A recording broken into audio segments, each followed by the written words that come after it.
बेरोजगारी की समस्या जिसने समाज के कई वर्गों को कमजोर बनाया है, और वो वर्ग क्यों कमजोर हो रहे हैं, जो भी बेरोजगारी से प्रभावित लोग हैं वो कौन सी समस्याओं का सामना कर रहे हैं, कैसे रोजगार की दिशा में बेहतर प्रयास किए जा सकते हैं, कैसे इस बेरोजगारी को दूर किया जा सकता है, क्या है वो बेहतर उपाय, क्या है समाधान, कैसे मिलेगा विंध्य को न्याय, इन सभी मुद्दों में हम चर्चा करेंगे। अपना पंच 100 में हमारे साथ चर्चा के लिए जुड़ चुके हैं एनके त्रिपाठी जी। आप अधिवक्ता हैं, सामाजिक कार्यकर्ता हैं।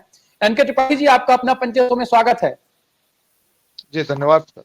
साथ ही हमारे साथ जुड़ चुकी हैं अंजलि द्विवेदी जी। आप रिपोर्टर हैं, आपने रिपोर्ट तैयार की है और आपने लोगों से बात की है, क्षेत्र आपने दौरा किया है, जो बेरोजगारी का स्तर है, जो रोजगार के लिए लोग भी प्रयास कर रहे हैं, उनसे से बात की है अंजलि जी ने। अंजलि जी से हम विस्तृत चर्चा करेंगे। अंजलि जी, अपना पंच 100 में आपका स्वागत है।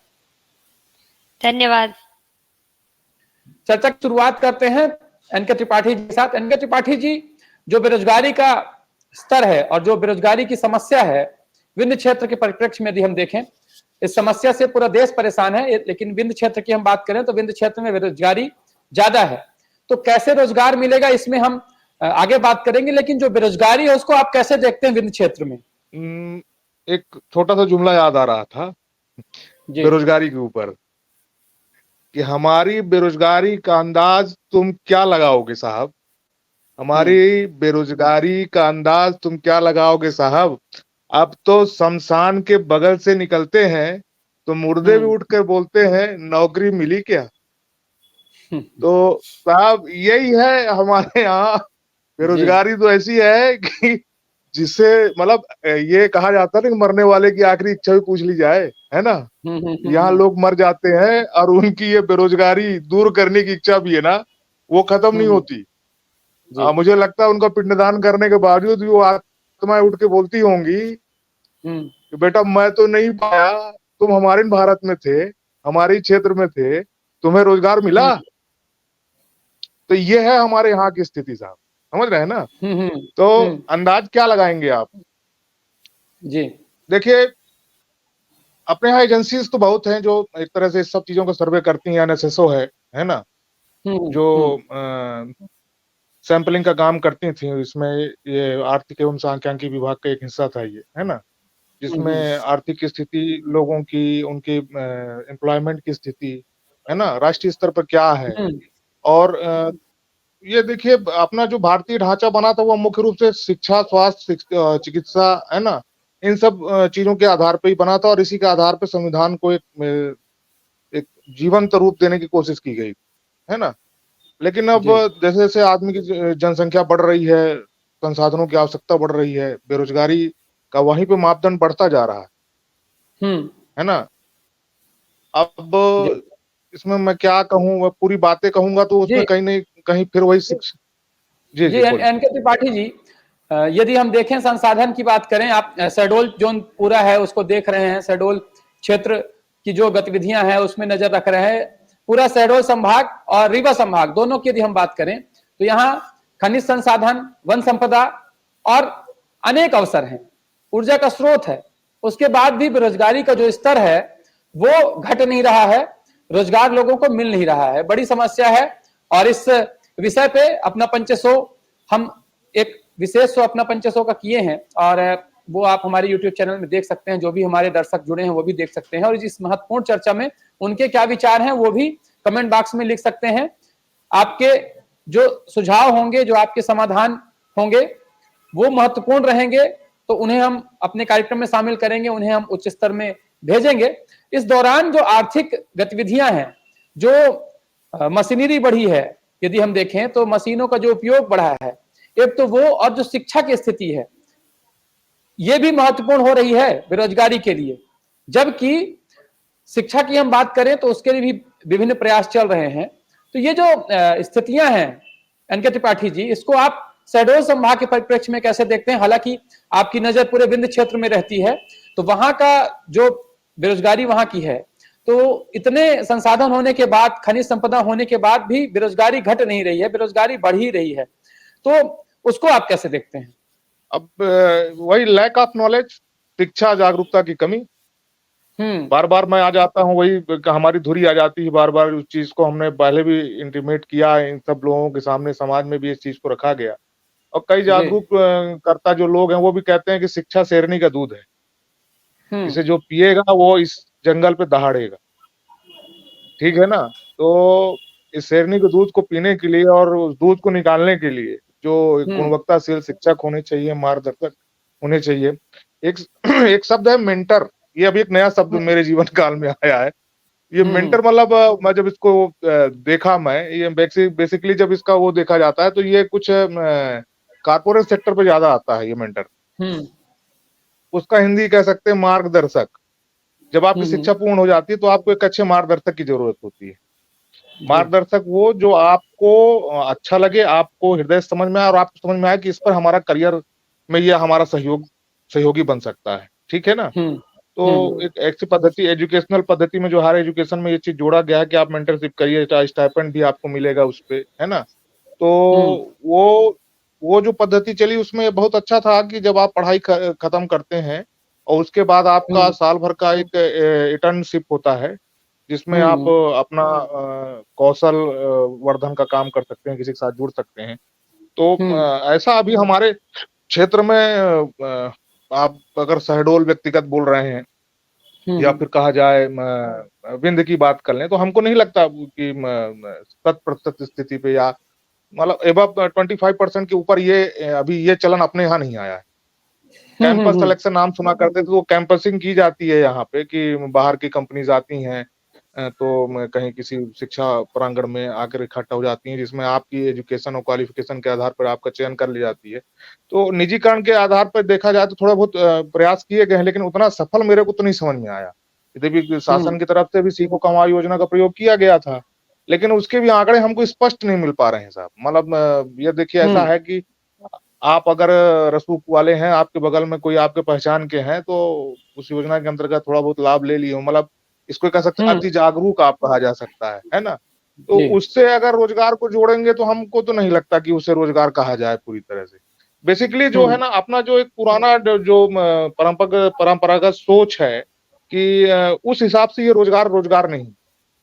कहने का मतलब ये है कि आप बेटा आप पढ़ोगे, इसके बाद आपका ग्रेजुएशन कंप्लीट होगा और आप किसी गवर्नमेंट जॉब में चले जाओगे। तो वो चीज, उसको रोजगार जो लोग समझ रहे थे ना, वो रोजगार की वो परिभाषा में नहीं आ रहा है। अब रोजगार का तो पूरा ढांचा ही बदल गया। रोजगार का मतलब होगा दैनिक दिहाड़ी मजदूरी भी हो सकता है कि आप डेली कितना आप कमा सक रहे हो, हैं? रोजगार का मतलब ये है कि आपको संडे का पैसा ना दिया जाए। रोजगार का मतलब ये है कि आप स्वयं का व्यवसाय कर लो, है ना? उसे रोजगार के रूप में लेके आ जाए। अब रही बात खनिज संपदा और यहाँ की, तो देखिए मैं एक तरह से वकालत टाइप की हो जाएगी यहाँ पे, मैं किसके पक्ष में बोल दूं मैं, है ना? बात सही भी है। देखिए कोई भी बाहर का कंपनी जब अपना मूलधन ऋण लेकर के जब कोई व्यवसाय खोलेगा आके हमारे यहाँ, तो वो चाहेगा कि जब वो 1 रुपए इन्वेस्ट कर रहा है तो उससे 100 रुपए कमाए। अब हमारे यहाँ की जो योग्यता, वो गुणवत्ता उसको नहीं मिल रही है, तो लोकल लड़कों को इंटर नहीं करने दे रहा है। कहाँ से लेके आएगा? वो बाहर से, साउथ से लेके आ रहा है, आंध्रा से लेके आ रहा है, गुजरात से लेके आ रहा है, या उस फील्ड के ऐसे लोगों को लेके आ रहा है जो उसमें है। लेकिन सवाल वहां पे खत्म नहीं होता। आपका तो ये प्रोग्राम ही चल रहा है बेरोजगार। क्या इनको हक नहीं है रोजगार पाने का? क्या ये नहीं इनके अधिकार नहीं है कि अपने क्षेत्र के व्यवसाय में आके अपना योगदान दे सके? क्या इनको नहीं लगता कि इनका घर परिवार चले, 2 पैसे ईमानदारी से समाज के सामने ये कॉलर ऊंचा करके चल सके कि नहीं भाई सही काम मिला, अब हम 8 घंटे हम इधर उधर अस्त व्यस्त व्यसनों में बर्बाद नहीं करेंगे, हैं? नहीं तो बहुत बढ़िया है, 666 799 का रिचार्ज करवा लीजिए, 2 GB डेटा मिलेगा, आराम से आप वो रील बनाइए और ये सब देखते बैठे रहिए। इसी में पूरी रोजगार खत्म हो जाएगा। और कमाने वाले तो बहुत कुछ कमा रहे हैं, लेकिन यहाँ सिर्फ समय की बर्बादी हो रही है साहब। एक पूरा एक ऐसा क्या बोले पर्यावरण बनाया जा रहा है, युवा शक्ति अपनी शक्ति का दुरुपयोग ज्यादा कर रही है, सदुपयोग नहीं कर पा रही। उसके लिए एक अच्छे मार्गदर्शक की जरूरत है। अब जैसे आप समझ लीजिए कि जैसे क्या बोले, जैसे एक क्षेत्र है, ऐसे रीवा मान लीजिए, है ना? अब रीवा में किसी एक व्यक्ति ने चांद में घर लिया, सॉरी चांद में जमीन लिया, है ना? तो वो इतना हाईलाइट हो जाता है न्यूज के माध्यम से कि दूसरे लोगों के लिए प्रेरणा स्रोत हो जाता है। यार हम भी लोनर सोसाइटी से बात करते हैं, हम भी एक रजिस्ट्रेशन करते हैं, देखते हैं हमको मिलता है कि, तो वो जो चीजें आती हैं ना, वो एक प्रेरणादायक, वो एक तरह से मेंटर हो गया उन लोगों का, वो न्यूज एक मेंटर हो गई। लेकिन जब हमारे यहाँ ऐसे कोई भाई व्यावसायिक सोच पैदा करना या स्वरोजगार की तरफ लेके जाना या रोजगार की तरफ लेके जाना, ऐसे कोई ना परामर्शदाता है सही हमारे यहाँ, और ना ही हमारे यहाँ ऐसा कोई पर्यावरण तैयार किया जा रहा है। यहाँ मरीज और डॉक्टर का एक अच्छा पर्यावरण है, यहाँ मजदूर और कोल माइंस और ये सब चीजें बस सुनने में अच्छी लगती हैं। आप दूर दूर से देखते हैं, आपने जीवन 60 साल 70 साल है, आप ओवर 40 हो जाएंगे तो फिर आपका टाइम तो खत्म हो गया ना। आप क्या आप रोजगार लेके करोगे क्या आप? जी त्रिपाठी जी, जो इस चर्चा में अब बात निकली है, दो महत्वपूर्ण बिंदु आपने उठाए हैं कि एक तो जो यहाँ के युवा है उसमें जो कौशल है, कह रहे हैं कि जो कंपनियां चाह रही हैं, जिस तरह का कार्य चाह रही हैं वो नहीं कर पा रहे हैं। लेकिन जब हमारे यहाँ का युवा बाहर जाता है, अन्य जगह जाता है, तो उसे कार्य मिल जाता है और उसका कौशल कार्य में आ जाता है, मतलब उपयोग में आ जाता है। तो यहाँ आपने जो कहा है कि एक तो ध्यान देने की जरूरत यह है कि जो उसकी योग्यता है, जो उसकी क्षमता है, उसका ज्ञान सही ढंग से कराया जाए और उसको तराशा जाए। और ये प्रयास होगा जब अपने शिक्षण संस्थान में होता है, जब अध्ययन कार्य अपना कर रहा होता है, उस दौरान भी सीख सकता है कि उसकी पढ़ाई के साथ वो बातें सीखने को मिले, कि वो बाद में अलग से प्रशिक्षण करता ना घूमे, बाद में वो भटके ना कि अभी पहले पढ़ाई करे फिर उसके बाद फिर जाके कुछ सीखे फिर मिले उसको। तो ये जो रोजगार के रास्ते में बाधा आई है तो निकल रही है। और बाकी की चर्चा हम करेंगे त्रिपाठी के साथ। अंजलि जी जुड़ी हुई हैं, अंजलि जी क्षेत्र में रही हैं, लोगों से बात की उन्होंने, इस समाधान के लिए उन्होंने रिपोर्ट तैयार की है कि कैसे समाधान हो सकता है। अंजलि जी, क्या कुछ कहना था लोगों का आपसे? जी अखंड जी, जैसा कि अभी एनके जी ने कहा कि क्या ऐसी युवाओं को शिक्षा लेनी चाहिए, तो हम एक बार ज़रूर बताएँगे कि हमारे यहाँ की युवाओं में योग्यता की कमी नहीं है। हम नहीं कह सकते कि 100 में 10% ऐसे होंगे जिनके पास योग्यता नहीं है। अभी हमारे विंध्य क्षेत्र के ही युवा जाते हैं बाहर, तो उनको अच्छी-अच्छी कंपनियों में सिलेक्शन मिल जाता है। लेकिन जब विंध्य की बात आती है तो विंध्य में उनको अयोग्य घोषित कर दिया जाता है। तो कहीं न कहीं विंध्य के युवाओं को योग्यता के उसमें हम नहीं नकार सकते कि उनके अंदर योग्यता नहीं है, वो इसलिए बेरोज़गार हैं। बल्कि उनको ये नहीं मिल पा रहा, उस हिसाब से हमारे यहाँ शिक्षा संस्थान जो हैं, उनमें शिक्षाएँ नहीं दी जा रही हैं। एक तो क्या बचपन से ही हमारे बच्चों को ये सिखाया जाता है कि आप पढ़ो और सरकारी नौकरी करो। सरकारी नौकरी के चक्कर में बच्चे और परेशान हो जाते हैं। उनको बाकी स्किल्स के बारे में नहीं पढ़ाया जाता कि वो बाकी स्किल्स सीखें और आगे जाके उनकी वजह से वो इम्प्रूवमेंट करें। तो कहीं न कहीं युवाओं को सबसे ज़्यादा ये सिखाने की ज़रूरत है कि वो स्किल्स के पीछे भागे, ना कि किताबी ज्ञान के पीछे। किताबी ज्ञान तो इंसान ले सकता है, डिग्रियाँ तो हमें कभी भी मिल जाती हैं। लेकिन बात ये है कि जब हमारे अंदर स्किल्स होंगी और स्किल्स की बात करते हैं तो हमारे विंध्य क्षेत्र की राजधानी रीवा है। रीवा जिले में ऐसी कई कॉलेजें हैं जहाँ पे बाहर की कॉलेजों में क्या होता है कि जब बच्चे अपनी पीजी की डिग्री या यूजी की डिग्री पास कर लेते हैं तो उनको इंटर्न प्लेसमेंट नाम का एक वो आता है। तो प्लेसमेंट दिया जाता है जिससे बच्चे जाके बाहर इंटर्न भी होते हैं, कहीं न कहीं बच्चे जॉब में भी चले जाते हैं। लेकिन हमारे रीवा या विंध्य क्षेत्र में ये हम लोग कहीं नहीं देख पाते, कहीं रेयर ही होता है कि ऐसी सुविधाएँ बच्चों को मिलती हैं। तो अभी जैसे हम एक बार बेरोज़गारी को लेकर बात किए थे, अब बेरोज़गारी को निदान को लेकर भी हमने कई जगह बात की, तो उनमें सीधे तो कुछ लोगों का तो ये कहना है कि विंध्य प्रदेश अलग हो जाएगा तब बेरोज़गारी यहाँ की कम होगी। क्योंकि अगर छोटा राज्य रहेगा तो चीज़ें यहाँ ज़्यादा आएँगी तो यहाँ विकास भी ज़्यादा होंगे। एक राज्य के स्तर पे यहाँ विकास कार्य होंगे। कुछ लोग ये कहते हैं कि आप अपनी शिक्षा जो सरकार की मुफ्त योजनाएँ हैं, सरकार उसको देना बंद कर दे।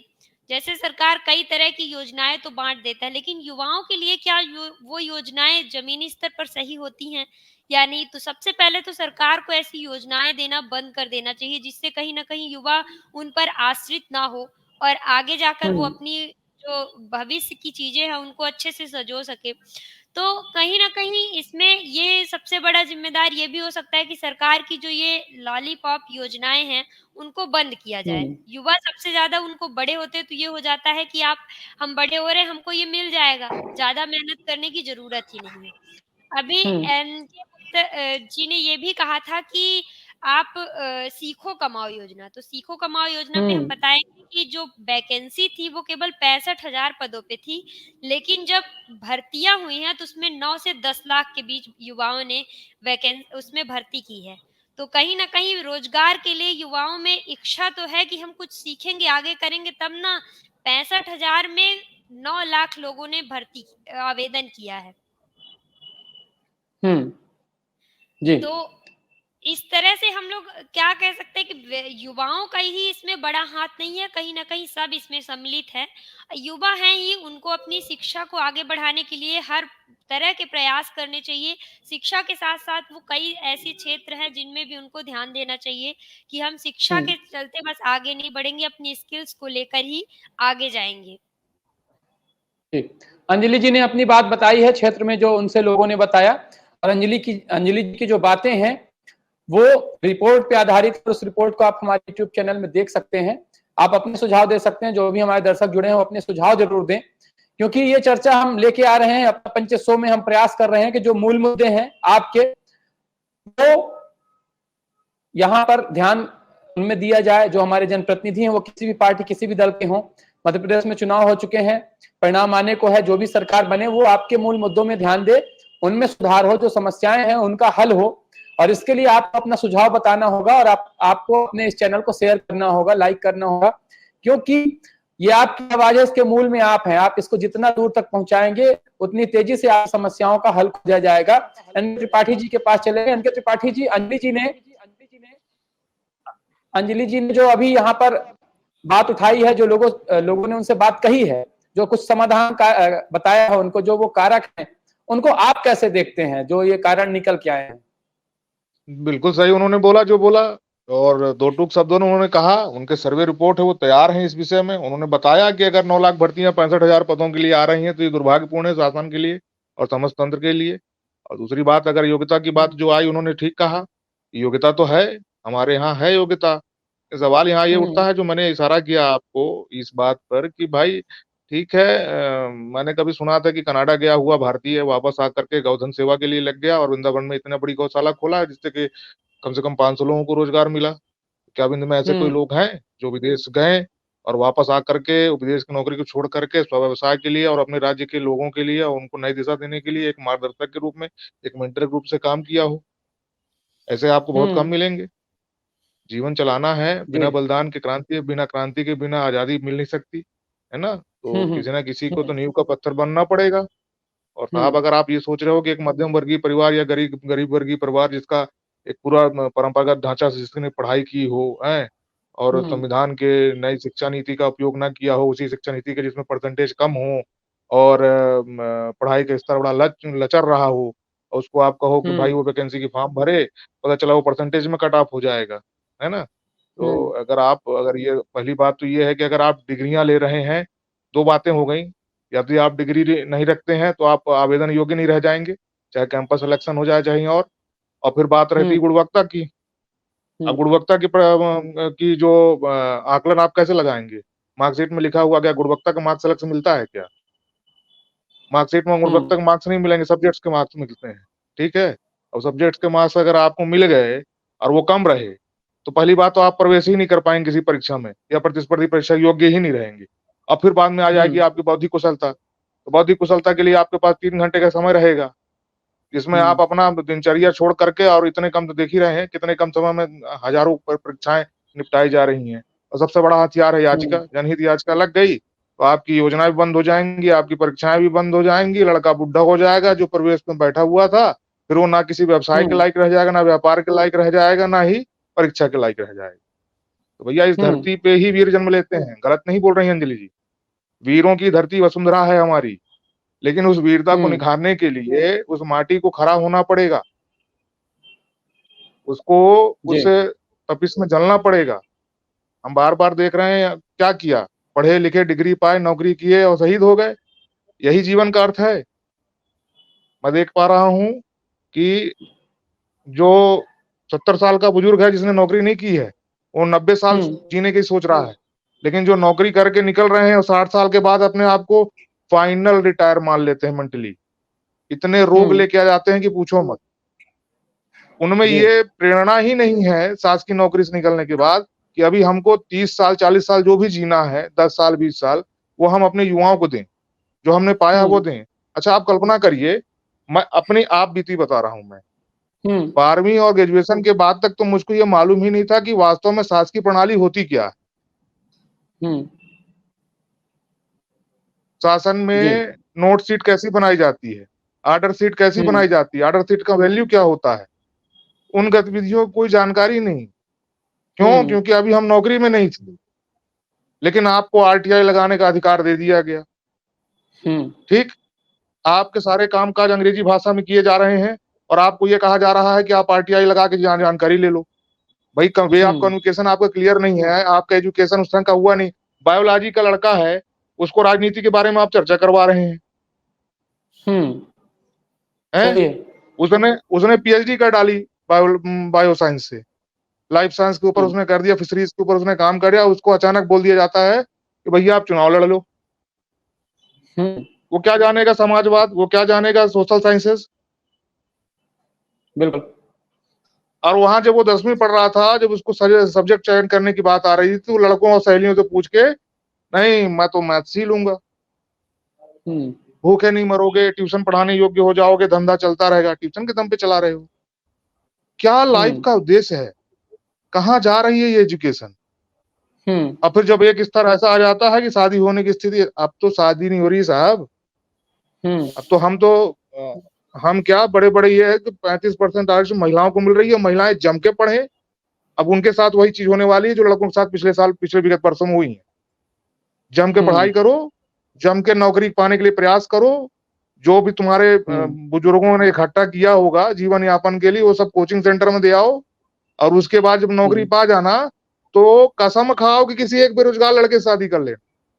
कम से कम एक परिवार सफल तो रहेगा और उसका ज्यादा खर्चा नहीं होगा। 5-6 हजार में उसका जीवन चल जाएगा एक लड़के का। तो ऐसी नीतियां बनाई जा रही हैं कि हर किसी को आंका जा रहा है। अब लिंग के आधार पर शिक्षाओं का व्यवस्था बन रही है भाई। रोजगार की वैकेंसियां लिंगों के आधार पर हो रही हैं। क्या स्थिति है? और हम वीरों को ढूंढ रहे हैं। अब वीरांगनाओं की बारी आ गई साहब। वीर हो गए पीछे। जी। तो एक नई दिशा दी जा। तो टोटल हमको ऐसा लग रहा है कि 40 वर्ष का समय आपको फुल इंटरटेनमेंट कराया जाता है। आपकी हर उस बेरोजगारी के मुद्दे को, हर एक छोटी समस्या को एक प्रबंधन के द्वारा, एक मैनेजमेंट के द्वारा ऐसे उसको डिवाइड कर दिया जाता है कि आपके 40 साल आनंददायक रूप से कट जाएं। फॉर्म भरते हुए, अगली वैकेंसी के इंतजार करते हुए, और आराम से जो पैसा आपका घर का बचा हुआ ना, आप उसको आराम से फॉर्म भरिए और उसके बाद आप स्टे का इंतजार करिए कि उस परीक्षा को संपन्न होने से पहले एक स्टे लग जाए। ठीक। आप फिर बीच का बंदर बन के अब पटवारी एग्जाम का देख लीजिए। पटवारी एग्जाम का कंबाइंड ग्रुप एग्जाम उसको क्या बोलते हैं। अब जिसका सिलेक्शन हो गया साहब, वो हड़ताल करे कि नहीं हमको नौकरी चाहिए। और जिसका सिलेक्शन नहीं है वो भी दुआएं कर रहा है, हे भगवान परीक्षा खत्म तो दोबारा परीक्षा देगा। भैया ठीक है, हम मान गए कि आप भी तोप हैं, जिनका सिलेक्शन हुआ वो भी तोप है। इससे केवल समय बर्बाद हो रहा है। समय कीमती है। आपकी 25,000 की नौकरी कीमती नहीं है। और फिर परीक्षा ही क्यों? आप पटवारी की परीक्षा के लिए इतना जोर क्यों दे रहे हैं भाई? कितनी तनख्वाह है उसकी? इतना घमासान युद्ध तो पीएससी और यूपीएससी के लिए नहीं होता है जितना इसके लिए हो जाता है। क्योंकि योग्यता के आधार पर वो ज्यादा धनार्जन कर रहा है। अब उसकी योग्यता क्या है जिसको भ्रष्टाचार का रूप भी दे सकते हैं। शासकीय नौकरी की वैल्यू क्यों इतनी बढ़ रही है? मैं आपको बता रहा हूं। मैं एक चीज एक बार सुन रहा था या पढ़ रहा था। जापान में 2 कर्मचारी, आपको सच बता रहे हैं, 2 कर्मचारी 5 घंटे 8 घंटे की जो नौकरी थी उसमें 3 मिनट, मतलब 5 बजे उनकी छुट्टी होनी चाहिए थी, तो 3 मिनट पहले मैच देखते हुए बाहर निकल गए वो। और फिंगरप्रिंट से उनका अटेंडेंस है, तो उसमें जब बाहर निकले तो उनको ये ज्ञात नहीं हुआ कि हम 3 मिनट पहले चले गए। अगले दिन उनके ऊपर इंक्वायरी हुई, जब सवेरे उठे उनको ऑफिस में बुलाया गया, ऑफिस में वीडियो के थ्रू पूरे जापान के लोगों से उन्होंने माफी मांगा कि हमारी जो वेतनमान है ना आपकी जन निधि से प्राप्त होती है, आपके टैक्स से प्राप्त होती है, और हमने ये बहुत बड़ा राष्ट्रद्रोह जैसा कार्य किया है। उन्होंने माफी मांगा उस चीज के लिए। अब आप सोचिए कि क्यों ना वो देश डेवलप करेगा उस सोच वाला। यहाँ तो 9 बजे अटेंडेंस हो जाए बहुत बड़ी बात है, 12, 1, 2 साहब लंच में है, पता चला साहब घर पहुंच गए। तो ये सिक्योरिटी के लिए हम कहते हैं रोजगार का स्तर सुधर जाएगा। आप जिस दिन द्वितीय वर्ग कर्मचारी से लेकर के चतुर्थ वर्ग कर्मचारी के लिए एक सीधा सिद्धांत ये बना दो कि अगर आपके ऊपर आरोप आया भ्रष्टाचार का या कोई जांच बैठने जैसी स्थिति आई तो उसमें सस्पेंशन जैसा कोई नियम ना रहे, सीधा टर्मिनेशन कर दीजिए। आप टर्मिनेट करिए जब आपके पास वैकेंसीज कम है, पद कम है, और जब लोगों का रुझान तभी कम होगा जब जान जाएंगे कि छोटा सा भी अपराध हुआ इसमें आप पद से मुक्त हो जाएंगे। इसमें जांच और मतलब 4 महीने का बाद उसके बाद बहाली ये सब बिल्कुल ना करें। प्राइवेट जैसा होता है कि हल्की सी कंप्लेन आई और तुमको निकाल दिया, फिर देखिए आराम से हर साल भर्तियां होंगी, ना कहीं कोई स्टे लगेगा और आराम से लोगों को शासकीय नौकरी भी मिलने लग जाएगी। सीधा टर्मिनेट कर दिया जाए और उसमें उनके टर्मिनेशन में लिखा जाए कि आने वाले समय में उनको किसी भी जगह पर नौकरी नहीं दी जाएगी उनकी इस गलती के लिए। जी। फिर देखिए जो आयोग होगा ऑटोमेटिक व्यवसाय के लिए दौड़ेगा। फिर अभी तो ये लालीपाप सिर्फ इसलिए है कि हाँ हम नहीं गए तो अटेंडेंस लग जाएगी, बाकी हमारे सहयोगी संभाल लेंगे। तो इतना आराम से नौकरी हमारे भारत में हो रही है भाई, है ना। और जो सोच आगामी है वो पीछे की तरफ जा रही है। बोले सर, आप बोले। जी जी।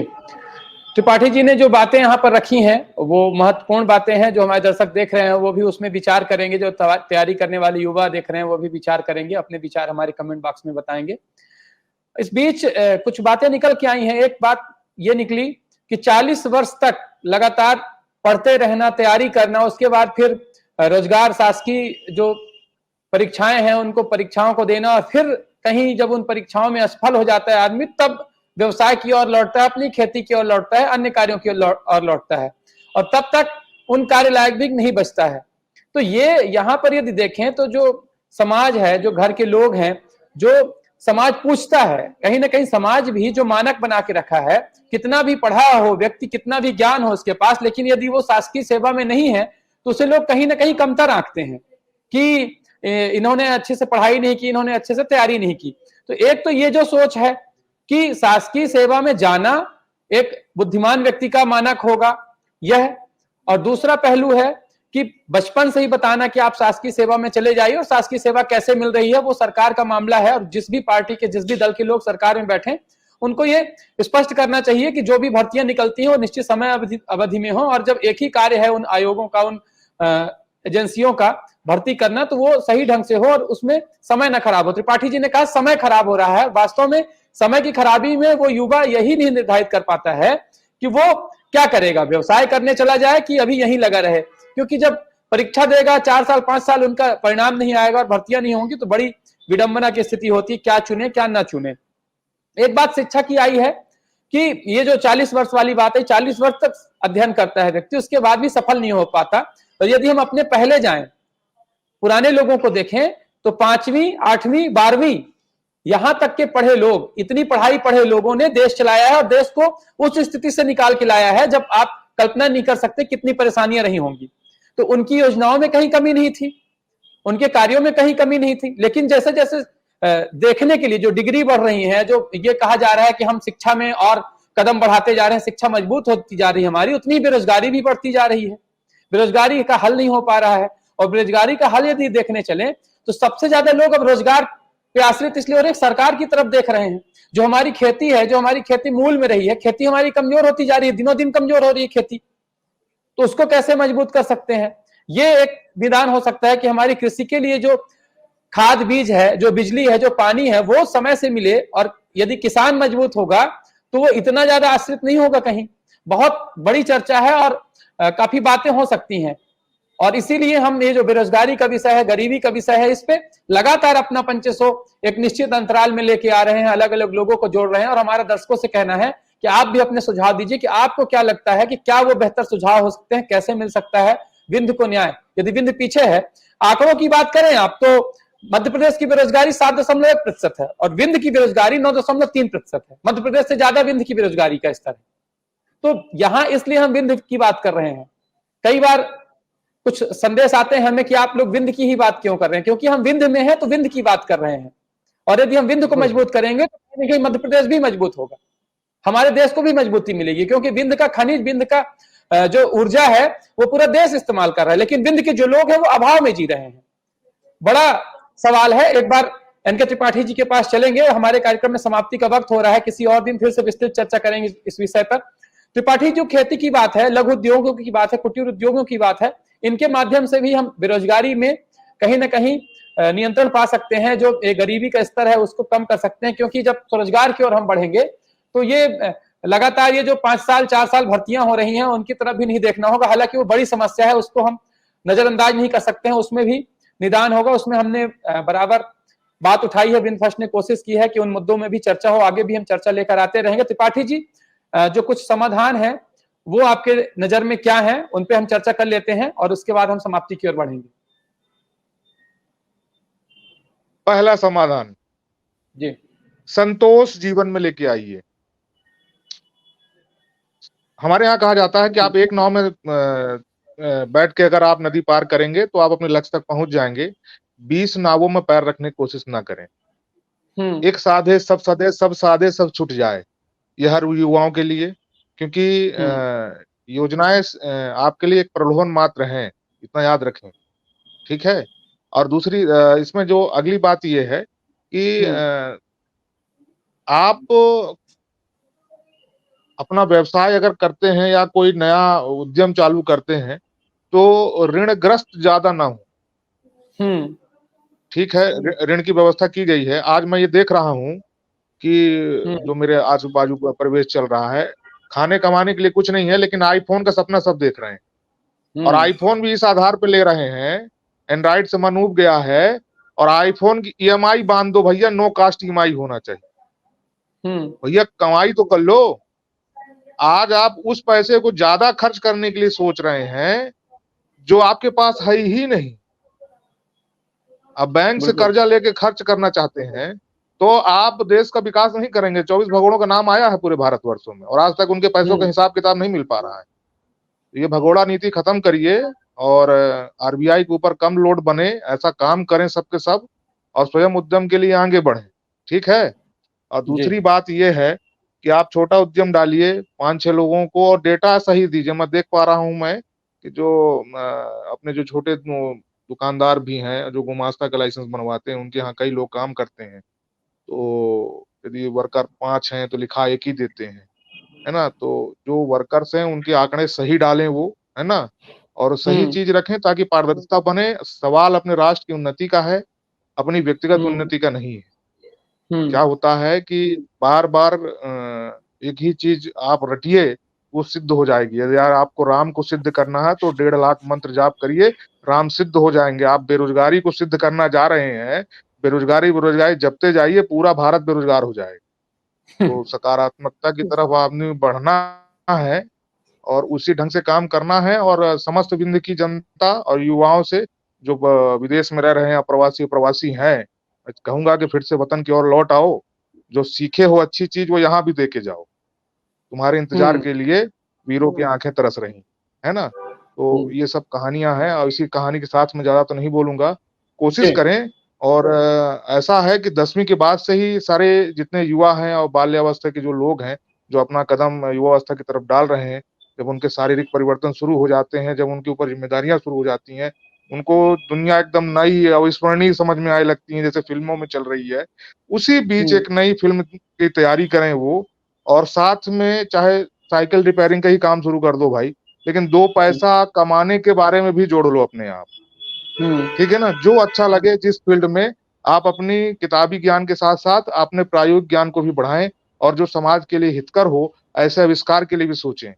मैं उन सभी शोधार्थियों, पीएचडी करने वाले लोगों से भी ये कहना चाहता हूँ, जरूरी नहीं है कि आप एमबीबीएस बने तभी आपको डॉक्टरी का अवार्ड या पैसा मिलेगा। आप अगर पीएचडी कर लेते हैं तो मेरा मानना है कि कई वायरस, जैसे कोरोना वायरस के ऊपर अगर देखें तो कई ऐसे लोग लगे हुए थे जिनका डॉक्टरी से कोई लेना देना नहीं था, वैज्ञानिक थे, साइंटिस्ट थे, ये सब प्लेन पढ़ाई करने के बाद ही आते हैं। अब्दुल कलाम जी की जो पढ़ाई थी वो भी नॉर्मल पढ़ाई थी, कोई ज्यादा अलग से वो नहीं हुए थे। तो आप बीएससी करने के बाद भी अगर ऐसा नहीं कि बायो कोई खराब सब्जेक्ट है जिसका भी हमने चर्चा किया, आप उसको उसके अंत तक पहुंचाएं, अच्छे गुरुओं की संगत में आए। अब तो नेट के एग्जाम हो रहे हैं, एग्जाम अपने दिमाग से टेंशन छोड़ दीजिए, आप ऐसे लोगों की संगत से में जुड़िए जो आपको उसके अंत तक लेके जाएं। अगर आपने बीएससी प्लेन भी ले लिया है वो खराब नहीं है, आप वर्ल्ड लेवल में देखिए जो साइंटिस्ट हैं वो कैसे बन रहे हैं और कैसे उनके पीछे कितनी पूरी दुनिया लगी हुई है।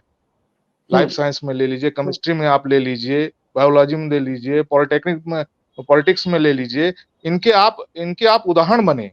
आप जिस कॉलेज में पढ़ रहे हैं कल के दिन उसी कॉलेज के प्रोफेसर बने, उसी के डीन बने, और एक ऐसा पर्यावरण आप तैयार करें कि आप उदाहरण बने दूसरों के लिए। केवल डिग्री और पीएचडी करके डॉक्टर नाम जुड़ा लेने से, विश्वास मानिए, कोई भी बाप अपनी बेटी आपके यहाँ ब्याह नहीं जाएगा। तो विश्वास मानिए, मैं तो हमारे गांव में ये चलने लग गया कि अब तो शादियां भी होती है ना तो बैंक अकाउंट दिखाने पड़ते हैं कि आपका लड़का कितना कमा रहा है। तो ऐसी डिमांड हो रही है, सावधान रहिए, सचेत रहिए, आने वाला समय सही नहीं। जी ठीक है सर। एनके त्रिपाठी जी ने अपनी बात रखी है और महत्वपूर्ण सुझाव उन्होंने बताए हैं। जो हमारे दर्शक कार्यक्रम देख रहे हैं वो भी अपने सुझाव बताएं, अपने प्रश्न पूछ सकते हैं। आप हमारे कमेंट बॉक्स में आप अपने सुझाव लिखें। यदि आपका कोई वीडियो मैसेज है आप हमारे चैनल की ईमेल आईडी में मेल कर सकते हैं। आप विनफर्स्ट चैनल को ज्यादा से ज्यादा लाइक करें, सब्सक्राइब करें, शेयर करें। आप सोशल मीडिया के किसी भी प्लेटफॉर्म में विनफर्स्ट को फॉलो कर सकते हैं। साथ ही अपनी जो बात है वो जरूर लिखें। इस आवाज को, आपके लिए जो आवाज उठी है, अपना पंचायत शो है, विनफर्स्ट चैनल है, इसे आप दूर तक पहुंचाएं, ज्यादा से ज्यादा लोगों के बीच में इसको शेयर करें, क्योंकि आपकी अपनी समस्याएं हैं, इसके मूल में आप हैं। इसको आप जितनी मजबूती देंगे उतनी तेजी से कार्य होगा। अपने जनप्रतिनिधियों से सवाल करें, अपने अधिकारी कर्मचारियों से सवाल करें, अपनी जिम्मेदारी निभाएं और अपने अधिकारों से कभी चूके ना। आज के लिए अपना पंचायत शो में इतना ही। हमारे साथ एनके त्रिपाठी जी रहे, आपका धन्यवाद। अंजलि द्विवेदी जी रही, आपका धन्यवाद। कल मिलेंगे नए विषय के साथ जो होगा विंध्य के लिए महत्वपूर्ण, आपके लिए महत्वपूर्ण। तब तक के लिए जुड़े रहिए विंध्य फर्स्ट के साथ। नमस्कार।